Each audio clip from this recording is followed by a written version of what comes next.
معصومین کا فرمان ہے کہ زندگی میں کم سے کم ایک صفت اس کی ایسی ہونی چاہیے جس کے مرنے کے بعد بھی لوگ اس کے صفت کو یاد رکھیں.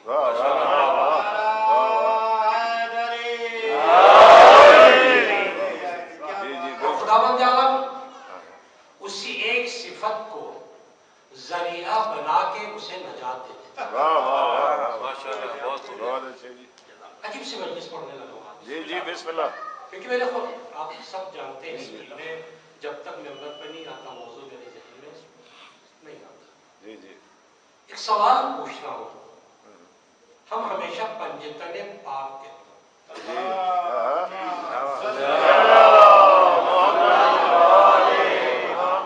کبھی یہ سوچا ہے کہ اگر یہ 4 تن ہوتے تو کیا ہوتا؟ ایک سوال.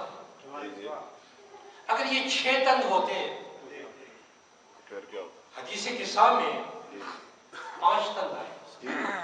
5 افراد. رسول کی ذریعت میں سے 5 رسول. یہ 5 کی حقیقت کیا ہے؟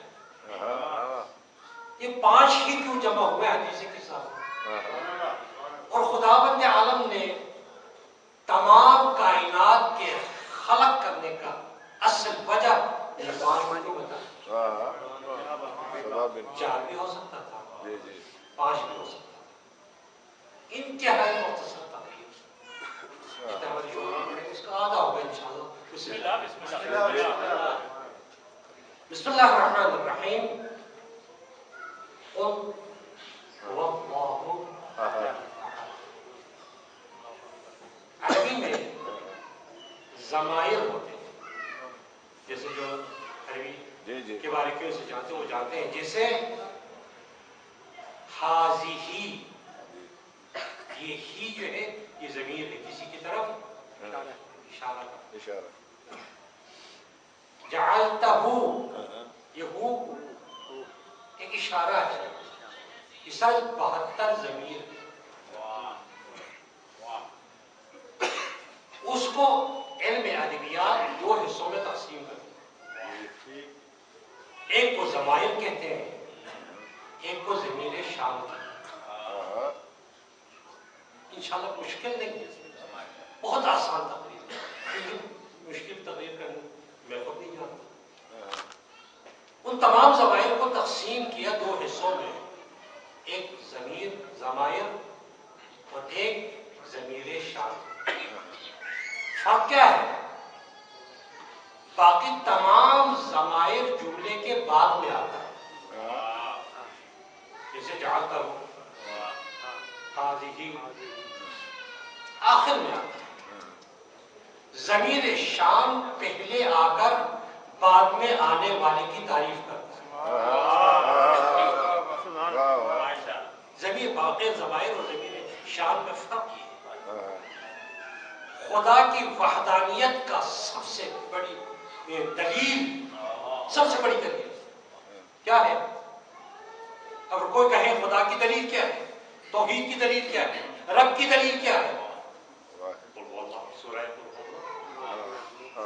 سورہ قل ہو اللہ.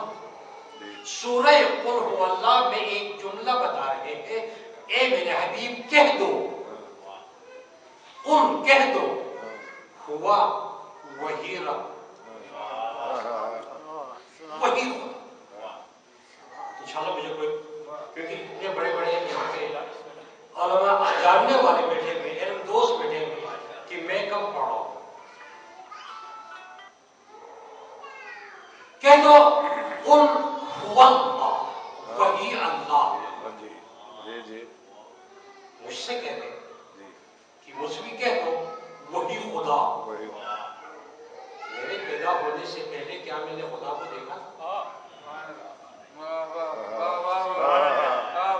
کیا میں اپنے خدا کو جانتا تھا؟ کیا مجھے اس وقت میرے رب کی معرفت تھی؟ اگر تھی تو کب تھی؟ کس عالم میں تھی؟ میں اسے کب سے جانتا ہوں؟ ماں کے پیدا ہونے کے بعد میں اپنے رب کو نہیں جانتا. ماں سے پیدا ہو، میں اپنے پیدائش سے لاکھوں سال پہلے اپنے رب کو جانتا ہوں. اسی لیے سورہ توحید میں فرمایا کہہ دو کہ وہی رب. کتنے عالم ہیں؟ عالم کتنے ہیں؟ عالم تخیل، عالم انوار، عالم ذرات، عالم وجود. کس کس عالم میں بات کروں؟ مولا کائنات سے کسی نے سوال کیا کہ مولا آدم کے بارے میں کچھ بتایا ہمیں کہ آدم کیسے تھے، ان کا قد کتنا تھا، وہ کس طرح گفتگو کرتے تھے، آدم کیسے تھے؟ تو مولا علی نے فرمایا کہ میرے بچوں میں سے ایک سے پوچھ لو. میرے بچوں میں سے ایک پوچھ لو. وہ امام حسن مجتبیٰ کی طرف رخ کیا.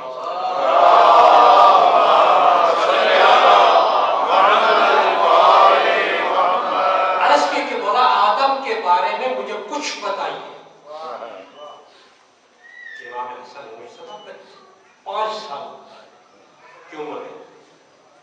فرمایا کس آدم کے بارے میں بتاؤں؟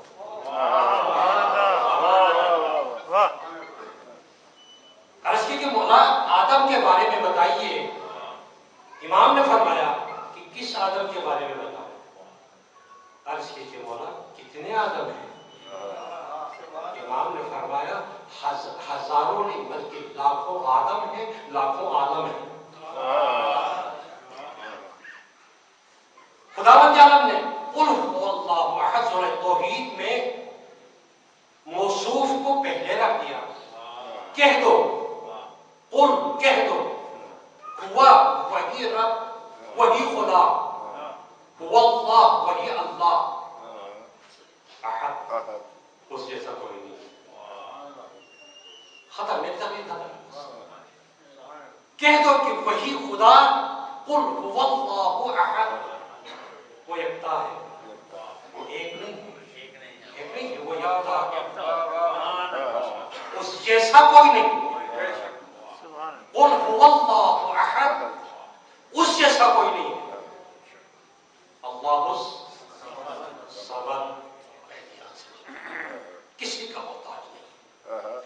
لم یلد ولم یولد نہ اس سے کوئی پیدا ہوتا ہے نہ وہ کسی سے.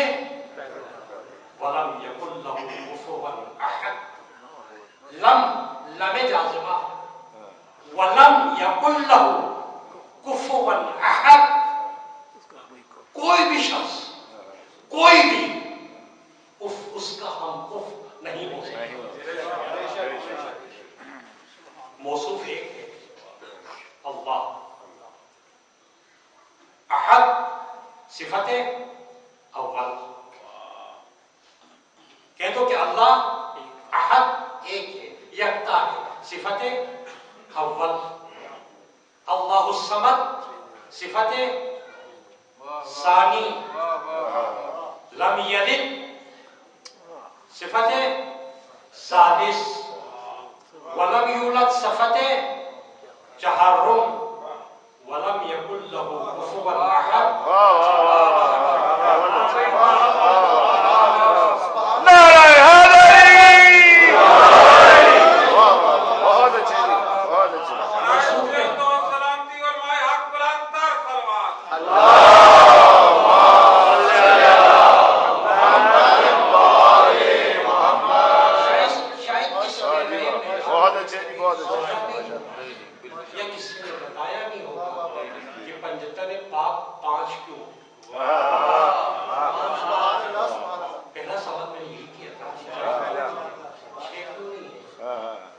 جب کسی سے پوچھا کہ توحید سمجھا. مولا کائنات سے کسی نے سوال کیا کہ ہمیں توحید سمجھائیے. مولا کائنات نے فرمایا جاؤ سورہ توحید پڑھو. جاؤ سورہ توحید پڑھ لو. قل هو اللہ احد. ہوا ضمیر شان اللہ موصوف احد صفت اول الصمد صفت ثانی لم یلد صفت ثالث ولم یولد صفت چہارم ولم یکن لہ کفوا احد صفت پنجم. خدا نے اپنی توحید کو بیان کرنے کے لیے خدا نے توحید کو سمجھانے کے لیے موصوف کے بعد زیادہ صفتیں نہیں بلکہ 5 صفت بیان. بہت اچھے جی بہت اچھے. 5 صفت بیان.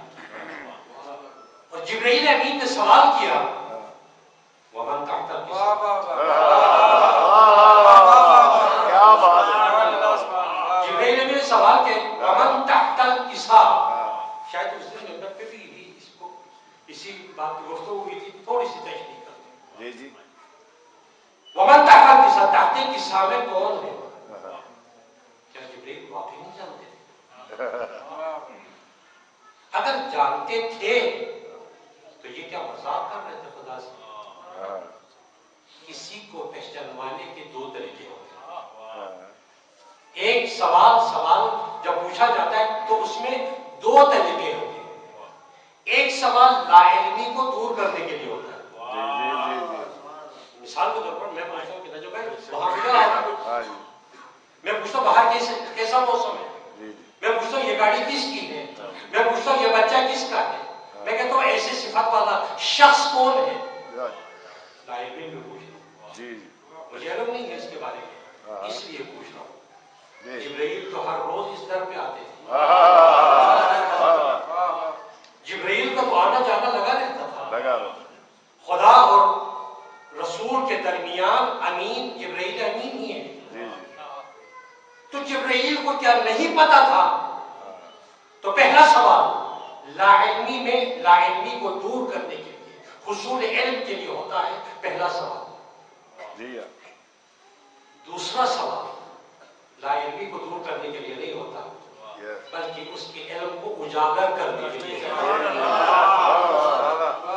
مثال کے طور پر میں چاہتا ہوں کہ میرے بیٹے کی تعریف یہ کر دے، میرے دوست کی تعریف یہ کر دے، میرے بھائی کی تعریف وہ کر دے، جس کو میں پسند کرتا ہوں اس کی تعریف وہ کر دے، میرے استاد کی تعریف وہ کر دے، تاکہ سب کو اس کی تعریف کا پتہ چل جائے۔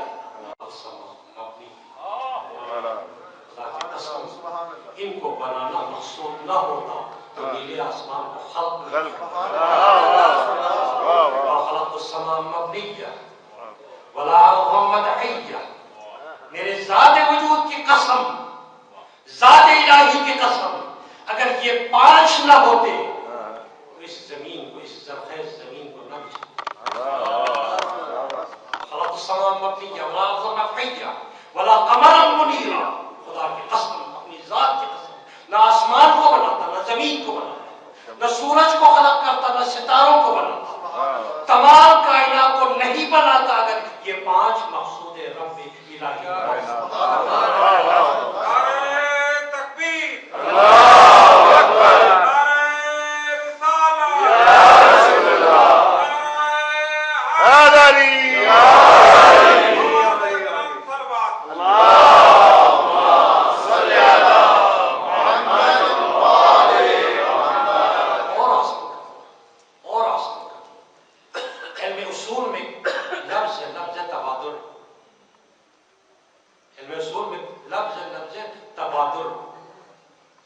جیسے مکہ کہتے تو ذہن میں کیا آتا ہے؟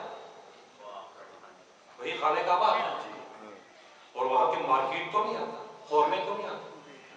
مکہ کہتے تو ذہن میں کیا آتا ہے؟ خانہ کعبہ۔ مدینہ کہتے تو ذہن میں کیا آتا ہے؟ روضہ رسول آتا ہے۔ کربلا کہتے تو ذہن میں کیا آتا ہے؟ روضہ حسین آتا ہے۔ نجف کہتے تو ذہن میں کیا آتا ہے؟ مولا علی کا روزہ آتا ہے۔ اسی طرح ایک علم ہے، اسے کہتے ہیں علم تبادر، علم اصول میں ایک بحث ہے جسے کہتے ہیں تبادر۔ جیسے ہی اس چیز کا نام لیا جائے تو فوراً وہی ذہن میں آئے، اس کہتے ہیں علم تبادر، بحث تبادر۔ خداوند عالم نے اپنے 5 صفات رکھے، اور آسان کرتا ہوں، جن کو نیند آ رہی ان کو جگانے کے لیے دعا۔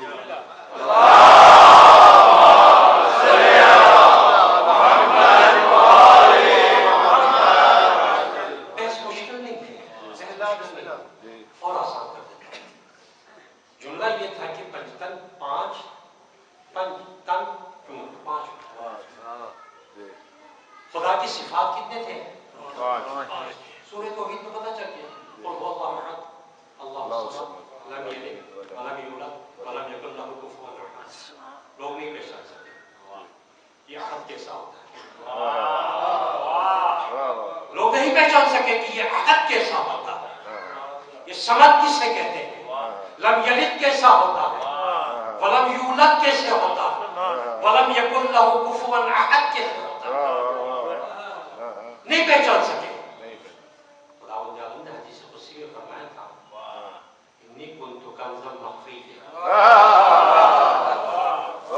کنت کنزا مخفیا، میں چھپا ہوا خزانہ نہیں، خزینہ، میں چھپا ہوا خزینہ تھا۔ آئے مجھے اصول سے باہر نہیں، میں چھپا ہوا کنت کنزا مخفیا، میں چھپا ہوا خزینہ تھا۔ خزینہ اور خزانے میں فرق کیا ہوتا ہے؟ کبھی غور کیا؟ خزینہ اور خزانہ فرق کیا ہے؟ خدا خزینہ ہے، آل محمد خزانہ۔ نعرہ تکبیر، اللہ اکبر، نعرہ رسالت، یا رسول اللہ، کل ایمان، نعرہ حیدری۔ صفات خدا مظہر خزینہ ہے. صفات آل محمد مظہر خزانہ. خزینے اور خزانے میں فرق نہیں ہوتا ہے. خزانہ اسے کہتے ہیں جہاں سے لا کر رکھ دیا جائے, کہیں سے لا کے رکھ جمع کر دیا جائے, اسے خزانہ کہتے ہیں. کہیں سے لا کی جمع نہ ہو بلکہ وہی معدن ہو, اسے خزینہ کہتے ہیں. بہت اچھے جی, بہت اچھے. آل محمد کو خداوند عالم نے اس لیے خلق کیا تاکہ خزینہ ربوبیت کو خزانے کے طور پہ دنیا میں پہچانا جائے. بہت اچھے جی, بہت اچھے. ماشاء اللہ.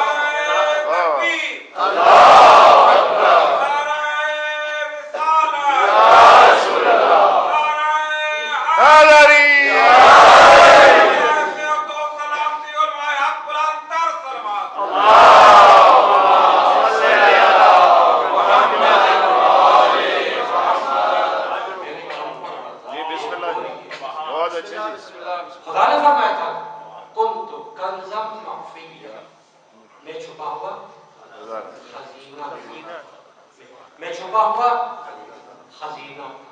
فاحببت, میرا دل کیا, میرا دل چاہا, اپنے الفاظ میں خدا نے فرمایا میں نے چاہا. احببت فعرف, میں نے چاہا کہ تمام کائنات جس جس کو میں نے خلق کیا ہے وہ مجھے پہچان لے. میں نے چاہا کہ سب مجھے پہچان لے, سب کو معلوم ہو جائے کہ اس کا رب کیسا ہے. فخلقت خلق, میں نے لفظ خلق کو خلق کیا, میں نے لفظ خلق کو خلق کیا. اگر کسی بھی چیز کو اس کی دلیل دینی ہو, اس کی حقانیت کو دوسروں تک پہنچانا ہو, دو گواہ شرط ہے. دو گواہ شرط ہے, عدالت میں بھی, شریعت میں بھی, قانون میں بھی. اگر عادل دو گواہ نہیں ملے تو فیصلہ دوسرے کے حق میں جانا ہے, اس نے دعویٰ کیا. فاحببت, تو جب میں نے چاہا کہ میں پہچانوایا جاؤں تو فخلقت خلقا, میں نے خلق کو محفوظ کیا, لیکن تاکہ سب کو پتہ چل جائے کہ اس کا خالق کون ہے, دو گواہوں کو خلق کیا. ایک نور کو خلق کیا, اس کے دو حصے کر دیے, اس کے دو حصے کر دیے. ایک کو محمد بنا دیا,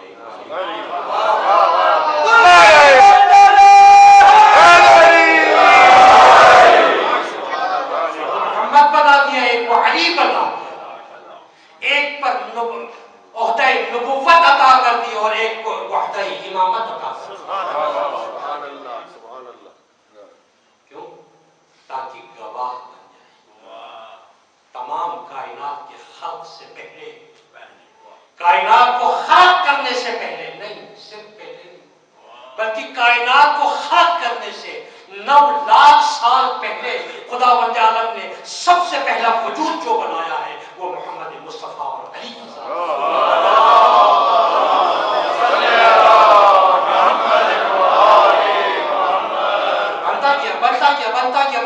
بنتا کیا. اب توحید کی معرفت کے لیے خداوند عالم نے 5 تن کو اس لیے رکھا تاکہ 5 صفات کا مظہر بن کے دنیا کو. سبحان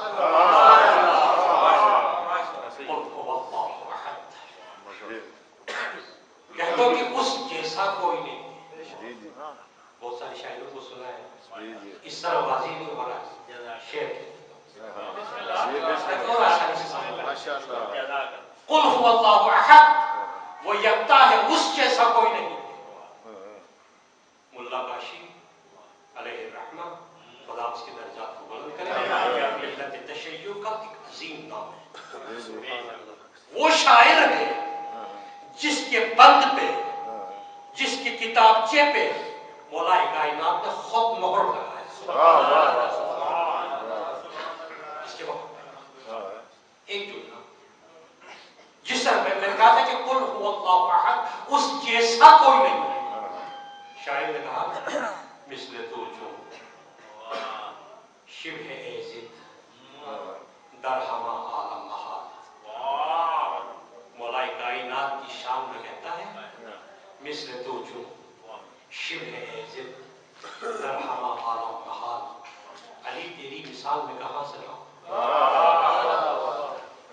علی تیری مثال میں کہاں سے لاؤں؟ جس طرح خدا بے مثل ہے اسی طرح علی کی بھی کوئی مثال نہیں. جس طرح خدا کی مثال لانا ممکن نہیں ہے. یہ کچھ توحید اور امامت تھوڑا سا مل گیا. اس شک کو دور کرنے کے لیے مثل تو جو شک ایزد در ہما عالم محال. جس طرح خدا کی کوئی مثال نہیں ملتی اسی طرح علی کی بھی مثال نہیں. غربت ممکن رحمت تاکہ لوگ توحید پہ شبہ نہ کر جائیں, تاکہ لوگ غالی نہ بن جائیں, تاکہ توحید اور نبوت و امامت میں فرق آ جائے, تاکہ لوگوں کا عقیدہ نہ بگڑ جائے. اس لیے کہہ دیا مثل تو جو شب ہے ایسے در ہما عالم محال وربوت ممکن اللہ رحمت للعالمین. جس طرح خدا کی کوئی مثال نہیں ملتی اسی طرح علی کی بھی کوئی مثال نہیں ملتی. اگر کوئی مثال ہے اس کائنات میں علی کی کوئی مثال ہے تو وہ محمد مصطفیٰ صلی اللہ علیہ وسلم.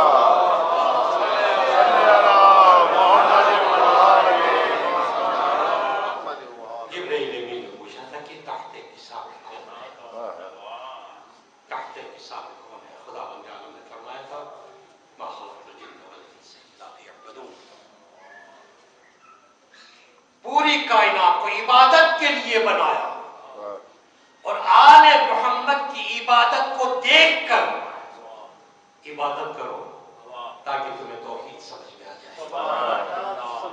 آل محمد کی عبادت کو دیکھ کے تم تو عبادت کرو تاکہ توحید سمجھ میں آ جائے. توحید کو ثبوت کرنے کے لیے خداوند عالم نے قرآن مجید میں فرمایا تھا کہ قل هو اللہ احد اللہ الصمد لم یلد ولم یولد. اب ان کا مظہر کون ہے؟ محمد و فاطمہ و علی و حسن و حسین. توحید کا مظہر ہے کہ اگر توحید کو پہچانوانا ہے, توحید کی معرفت حاصل کرنی ہے تو محمد و آل محمد کی سبحان اللہ. صرف نام نبوت نہیں کیا, صرف امامت کا ذکر نہیں کیا, بلکہ فرمایا ہم فاطمہ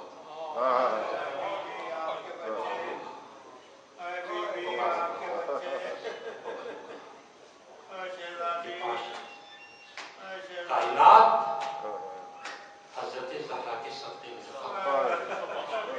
سورج فاطمہ زہرا کے صدقے میں, زمین و آسمان زہرا کے صدقے میں, رسول علی. اگر فاطمہ کو خلق کرنا مقصود نہ ہو لولا فاطمہ لما خلقتکما. اگر فاطمہ کو خلق کرنا مقصود نہ ہوتا تو نہ محمد کو خلق کرتا نہ علی کو خلق کرتا. دنیا پہ حق ہے فاطمہ کا. اگر فاطمہ دنیا سے رحلت کر جاتی تو امت پہ کیا حق بنتا ہے؟ امت کا حق بنتا ہے کہ کائنات جمع ہو کے فاطمہ کے زہرا کے جنازے کو, جس کے صدقے میں, جس کے طفیل, جس کے صدقے میں کائنات کو خلق کیا, وہ فاطمہ کہتی ہے وصیت میں یا علی غسلنی فی اللیل, یا علی غسلنی فی اللیل, یا علی غسلنی فی اللیل. مجھے رات کو کفن دے, مجھے رات کو غسل دے, مجھے رات کو دفن کر. یہ ضروریت ہے فاطمہ کی وصیت ہے, مجھے رات کو غسل دینا, کفن دینا, دفن کرنا. یہ غسل دے میں سلمہ کے ساتھ پانی ڈال رہے ہیں, غسل کا اہتمام کیا تھا. ایک وقت ایسا آیا کہ علی چیخ مار کے کھڑے ہو گئے. ایک وقت ایسا آیا کہ علی چیخ مار کے کھڑے ہو گئے.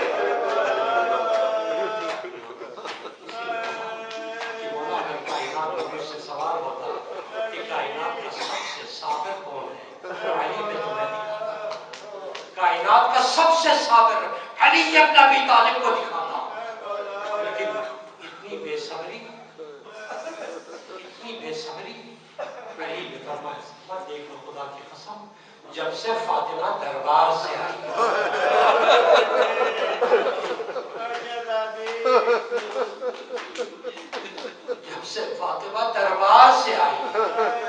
مجھ علی کو اپنا چہرہ نہیں دکھایا.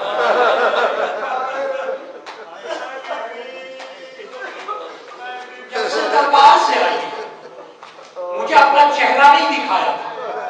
خدا کی قسم غسل کے لیے پانی ڈالتے ہوئے میری نظر جب فاطمہ کے چہرے پہ پڑی نے دیکھا فاطمہ کے چہرے پر ظالم کی انگلیوں کے نشان ڈالے.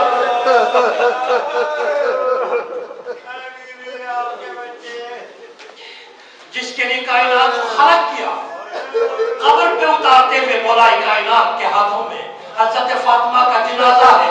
قبر میں اتارتے ہوئے علی ابن ابی طالب نے دیکھا کہ 2 ہاتھ بلند ہو گئے. فاطمہ کو اپنے ہاتھوں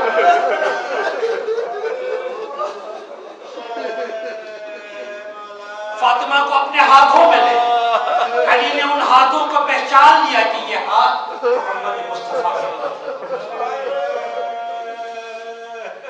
محمد مصطفیٰ کے ہاتھ ہیں. علی نے عرض کیا کہ یا رسول اللہ آپ کی امانت کو واپس کر ڈالا.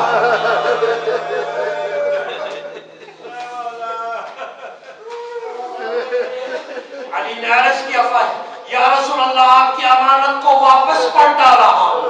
قبر سے آواز آئی علی جب تیرے ہاتھوں میں نے امانت کو دیا تھا وصیت ٹوٹی ہوئی تو نہیں.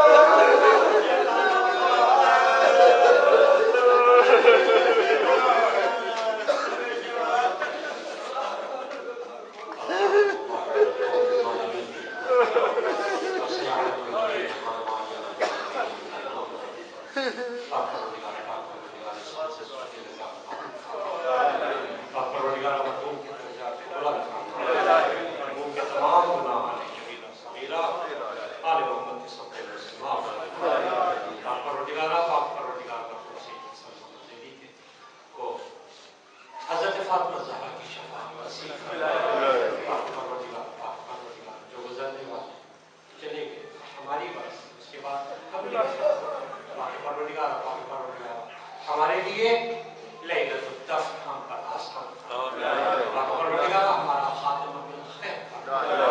پروردگار جتنے بھی مریض ہیں بیمار ہیں سب کو شفا عطا فرما.